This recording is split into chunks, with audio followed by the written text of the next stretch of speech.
Okay, so I have Sarah here today, part of the 100 Stories campaign. Would you like to introduce yourself, Sarah? Sure, Ali. So my name's Sarah, and I work at the intersection of arts, business, and spirituality. So that's my umbrella, and that manifests in different forms. I'm also an educator, so a teacher, performer, social enterprise owner, and I do intuitive coaching and energetic alignment work. Brilliant. Yeah, So today I just have two questions really for you, or we'll see how we go. This campaign, we're trying to push out there some stories that let's actually focus on some helpful mental health tactics, right? So, can you share with totally. us what's one tactic that you may use to help yourself when you feel like sometimes that plate is a little bit full? Mm-hmm. Yep. So a lot of things, but really helpful one and simple ones are coming back to the power of the breath. Mm, So we breathe over 20,000 times a day. It's an automatic body response. It's happening anyway. But it can either be something that really cultivates and nourishes and supports us, or continues to heighten us to places we maybe don't really want to go to. mm, So tuning in to deeper diaphragmatic breathing, the rhythm and the retention of the breath. There's heaps of different ways of using breath work, but a really great one is alternate nostril breathing. So closing the right nostril, starting to breathe from the left, hold, exhale, inhale, hold, exhale, hold. Doing that for like 3 minutes and ending on the left nostril, and you'll feel a deeper sense of anchoring and calm. Also, closing the eyes down is good because there's so much stimulation in the outside world. So, taking a chance, these micro spaces to lock back in. Another one is pulse, working with the pulse of the heart and doing pulsing with either your hand or even your fingertips if you're in a meeting on your leg. Boom, boom, boom, boom, boom, boom. So finding these little bits of mm. So space to come back to the ourselves. pulse exercise is finding your own personal pulse so that you kind of tune into that very micro moment of your heartbeat. Yeah, yeah. Fantastic. And your heart might be racing. So trying to, instead of match that, boom, boom, boom, boom, you want to go down a bit slower. Boom, boom, boom, boom, boom. Mm. Yeah, fantastic. Yeah. Thank you You for can also do sharing. it with your feet. Yeah. Mhm. Yeah. Sounds like some great tactics there, Sarah. Can you share with us what is your message of hope? So, one of the reasons for starting this campaign is often things could feel like a massive whirlwind that we're dealing with, and in that moment, you may forget all the basics of self care. Right in that moment when you need it. But if there are families or people out there now that need to hear some support, what's that one message of hope you'd like to share for them? Mm. One message of hope.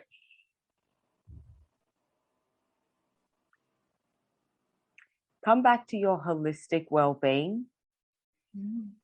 and do things that are really in your power. Sometimes we feel like power is outside of us, or our relationship to power has been distorted because people we see as being in power aren't really what we want to emulate. But coming back to your personal power and what you can cultivate in your own space, clearing, letting things go. So even that's clearing your physical space or making it more uplifting by playing uplifting music. And then when you're getting into those kinds of spaces, anchoring into what trajectory do I want to be creating for the world? And it could be in your little world of your community. And what steps can I take on that different trajectory? Because it's all these little choices that we take that take us on different trajectories. Mm. So cultivating space to like clear things. Um, Also, to look at our health as holistic and not reductionist, like there is something wrong with your knee, it's all about the knee. Well, maybe it's about my posture. Like zooming out a little bit and looking at things in a holistic way, like nature. Nature works in systems and in cycles. How can you tune into those systems and cycles in a joyful way, like the seasons, eating in alignment with the seasons, or being aware of what you're taking into you, not just food, but what information are you taking in? What environments are you taking in? Is that in alignment with what you want to feel? So as I think more and more as we become aware of these little things in our lives and start making these tweaks, we get into a better space of centeredness, of then creating from that more centered and aligned space. And that's available to anyone, wherever they are. Very much so. Very wise, Sarah. Thank you for sharing. Question to you, why prevention? Why do you think prevention is so important? Yeah, awesome.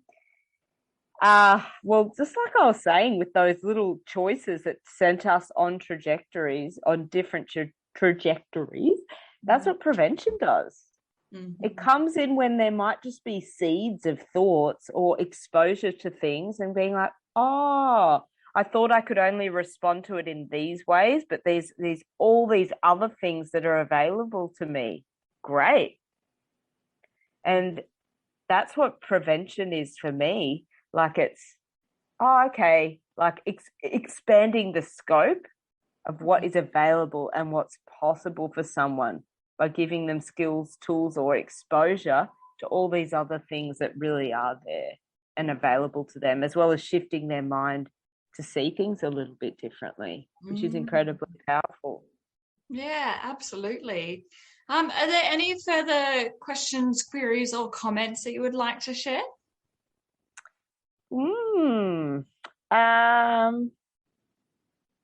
Just one thing that comes to mind, and I think it's aligned with what we're saying, is cultivating deeper listening is what's coming to me.